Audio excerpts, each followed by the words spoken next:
कहानी की शुरुआत में हमें एक सीक्रेट लैब को दिखाया जाता है, जहां इंसानों को मॉलिक्यूलर लेवल पर स्कैन करके उन्हें एक खास तरह के मैटर में कन्वर्ट किया जा रहा था। पर तभी वहां एक धमाका हुआ और तकनीकी खराबी के चलते उनके बनाए हुए सारे क्रीचर्स आजाद हो गए। इसके एक हफ्ते बाद हम शहर को देखते हैं जो वॉर की वजह से मलबे में तब्दील हो चुका था।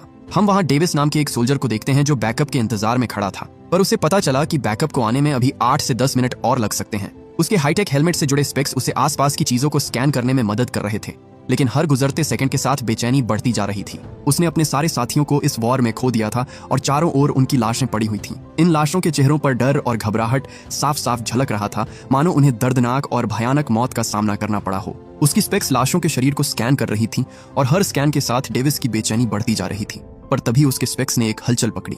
एक हल्की सी परछाई जैसी चीज उसकी ओर तेजी से बढ़ रही थी। वो घबराकर इधर उधर देखता है, पर कुछ भी असलियत में नहीं दिखता। सिर्फ स्पेक्स के जरिए ही उसे वो परछाई दिखाई दे रही थी। उसका ना कोई ठोस शरीर था और ना ही कोई डरावनी शक्ल, बस एक घनी सफेद छाया जो बर्फीली हवा में घुलती जा रही थी।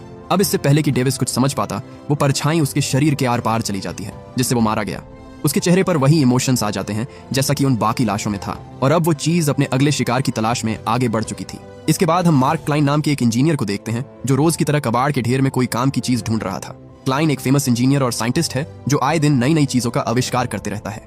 इस बार उसने एक ऐसा डिवाइस बनाया था जो पलक झपकते ही किसी भी चीज को भाप बना सकता था। कुछ लोग उसके इस आविष्कार को वेपन बनाने के लिए इस्तेमाल करना चाहते थे, पर क्लाइन हमेशा से अपने इन्वेंशंस का जंग में इस्तेमाल किए जाने के सख्त खिलाफ था। एक दिन क्लाइन जब अपनी लैब में काम कर रहा था, तभी उसके सीनियर उसे बताते हैं कि जनरल जेम्स ने तुम्हें अभी इसी वक्त मिलिट्री बेस पर बुलाया है, उन्हें तुम्हारी जरूरत है। लेकिन क्लाइन ने उन्हें जाने से मना कर दिया। उसने कहा कि मैं एक साइंटिस्ट हूं, न कि कोई सोल्जर, लड़ाई में मेरी कोई जगह नहीं है।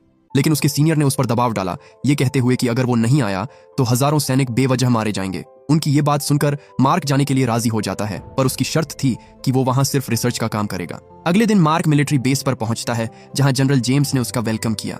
वो मार्क के साथ ऐसी खुफिया जानकारी साझा करने को तैयार थे जिसके बारे में दुनिया के कुछ चुनिंदा लोगों को ही पता था। उन्होंने मार्क को 5 अलग अलग कैमरों की वीडियो फुटेज दिखाई जो उनके सोल्जर्स ने मरने से पहले रिकॉर्ड किए थे। मार्क ने जब उसे गौर से देखा तो उसे उसमें कुछ जीव दिखाई दिए जो इस दुनिया के तो बिल्कुल नहीं लग रहे थे। आगे कुछ भी बताने से पहले फ्रैन मेडिसन नाम की CIA ऑफिसर उससे कॉन्ट्रैक्ट पर साइन करवाती है। उसमें साफ साफ लिखा था कि अगर उसने जानकारी बाहर किसी से भी साझा की तो उसे हमेशा के लिए जेल में डाल दिया जाएगा। मार्क के लिए ये एक बहुत बड़ा जोखिम था, लेकिन सच्चाई जानने की उनकी वैज्ञानिक जिज्ञासा ने उसे इस कॉन्ट्रैक्ट पर साइन करने को मजबूर कर दिया। जेम्स ने मार्क को बताया कि उनके सबसे काबिल सोल्जर ने उस रहस्यमयी चीज के करीब पहुंचने की कोशिश की थी, लेकिन बाद में हमें उसकी और